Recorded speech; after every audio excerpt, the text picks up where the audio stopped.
رسول اللہ صلی اللہ علیہ وسلم نے فرمایا کہ اباسی کو روکو، اگر نہ روک سکو تو پھر اس کو اپنے ہاتھ سے، دائیں ہاتھ سے ہمیں کس طرح سے کور کرنا چاہیے، ہم اپنے ہاتھ کو ایسے رکھیں اور ناک کو بند کر لیں، ٹھیک ہے، اپنے ناک کو ان دو انگلیوں سے بند کر لیں اور جو رائٹ ہینڈ ہے اپنے منہ پہ رکھیں۔ رسول اللہ صلی اللہ علیہ وسلم نے اس طرح کر کے سکھایا، کیونکہ رسول اللہ صلی اللہ علیہ وسلم کو خود تو اباسی کبھی نہیں آئی زندگی میں، الحمدللہ اللہ کے فضل کرم کی وجہ سے، لیکن ہمیں انہوں نے یہ سکھایا۔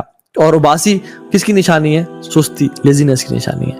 سو پتہ کیا چلا، چونکہ اباسی شیطان کی طرف سے ہے اور اباسی سے انسان لیزی فیل کرتا ہے، now this means کہ لیزینس از فرام شیطان۔ I'm not saying کہ جب رات لیٹ ہو جاتی ہے اور آپ کو نیند آ رہی ہوتی ہے تو آپ کی باڈی نیچرلی آپ کو سائنس دے رہی ہوتی ہے کہ I want more oxygen, I want more sleep. I'm talking about the day time. جب آپ ایکٹیو ہیں، جب آپ ابھی اٹھے ہیں، تب کیوں باسی آ رہی ہے یار؟ ابھی تو آپ ایکٹیو تھے، جب نماز میں داخل ہوئے ہیں تب کیوں باسی آ رہی ہے؟ دس مینس کہ شیطان حاوی آ چکا ہے۔ اور جو شخص فجر کی نماز چھوڑ دیتا ہے